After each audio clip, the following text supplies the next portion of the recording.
Well, okay. Good evening, interwebs. I'm coming at you. I believe it's the 10th, right? April 10th it is. Coming at you on the 10th, doing an evening update. It was 100 degrees today. It got warm really quick down here in Phoenix. So you can probably expect to see more evening updates from me. Um, to be honest, mornings they get a little hectic around here, and I've been taking the video around 9 a.m. And if it's going to be getting a little the sun's getting a little cranky if you're familiar with the first Mario Brothers. Yeah, the first Mario Brothers game. There's a level where you get into it and you're running around and you have a really angry sun that keeps coming out of the sky trying to get you. That's like Arizona if you've never been here.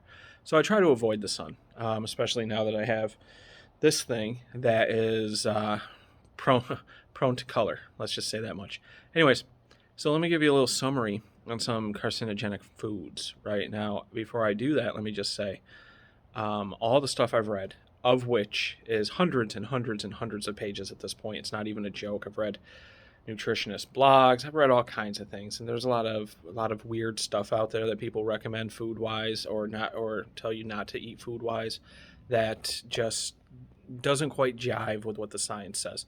So I'm only going to share with you the things that I've read that A, make sense, B, have been replicated, and C, the general scientific community has agreed with, right?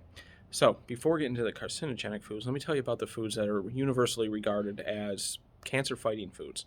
Of course, mushrooms, right? Then there's fruits and vegetables. The raw is slightly better than cooked.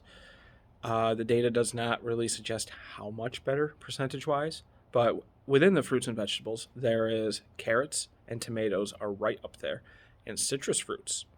Then you have some whole grains, and my favorite, because we all know that cancer is nothing more than a vampire itself, right? Garlic. Garlic is like the second best cancer fighting food out there, apparently, right behind mushrooms. So I think I'll be making a lot of garlic stuffed mushrooms these days. Anyways, the carcinogenic foods. Number one, processed meat. It's considered a category one, a grade one, depends what you read. Carcinogenic food. Processed meats are terrible for you. We're talking hot dogs, which, if you're familiar with The Great Outdoors with John Candy, some people might like lips and assholes, but in the end, hot dogs are really not good for cancer. Um, and then right below them, as a category two or a grade two, is red meat.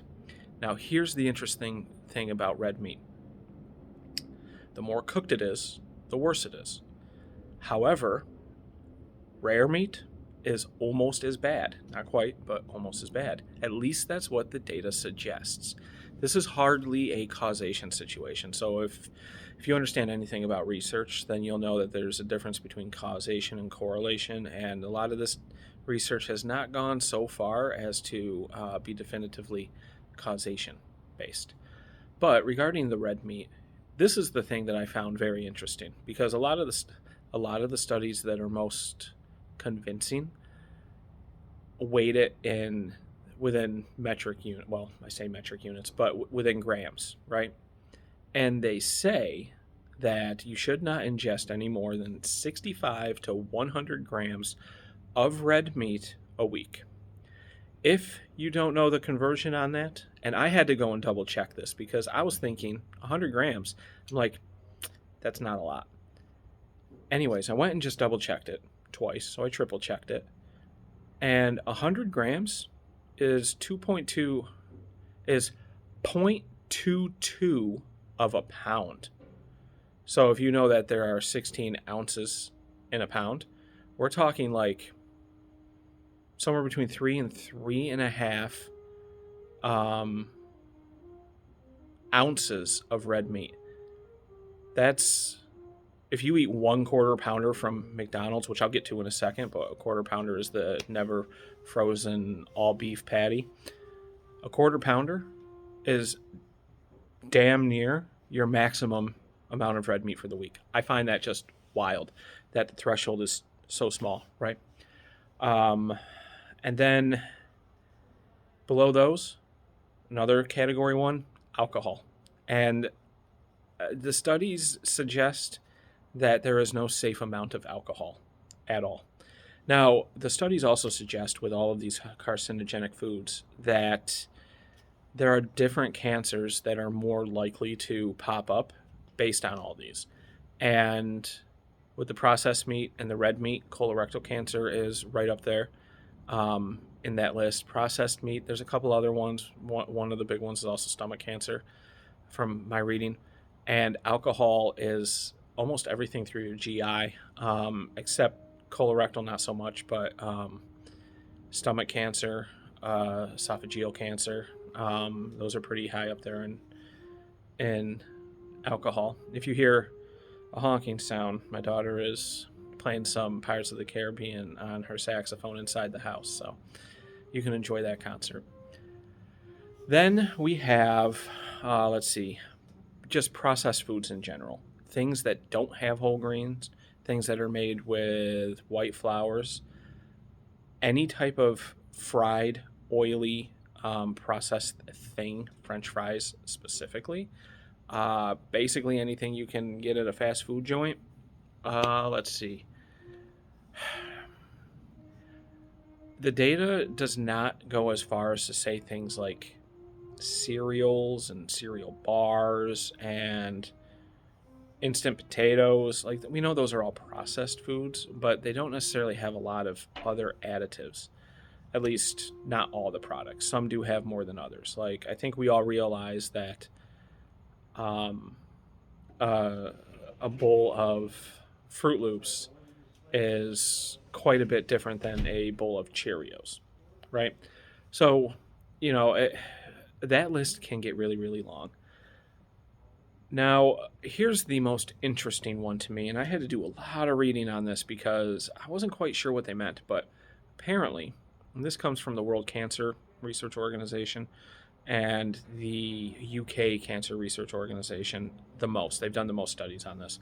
And apparently, salted fish, specifically East and Southeast Asian salted fish. So I had to go and do a little looking because here in America, like, what's the most salted fish that we eat? And I was thinking anchovies, sardines. I'm a fan of kipper. If you don't know what kipper is, that is it's a pickled herring. And they all have a saltiness to them. I'm thinking, is that salted fish? No, it's not. So salted fish, Southeast Asian style salted fish, apparently is fish that was raw and cured in salt. And it actually has more of a beef jerky type of, I don't want to say consistency because it's not necessarily that kind of chewiness, but take a look into it. Look up recipes and how to do this and whatnot, and it's not quite the same as these pickled fish. So that pleased me a little because, I can go and have me some kipper one of these days, which I only do about once every 2 years, but it's a huge treat. I love that stuff. Let's see. And that's pretty much the gist of it. I see we're getting up there on time, so I won't bore you anymore with some of this stuff.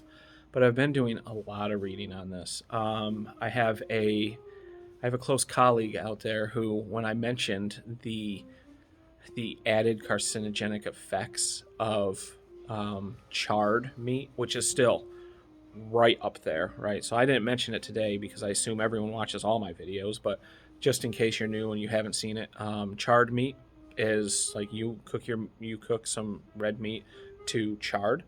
That is like at the highest level carcinogen out there. It's up there with direct cigarette smoke. So, going back to it, I was asked, what about burnt toast? Because apparently some people like their toast a little more on the toasty side, if you will.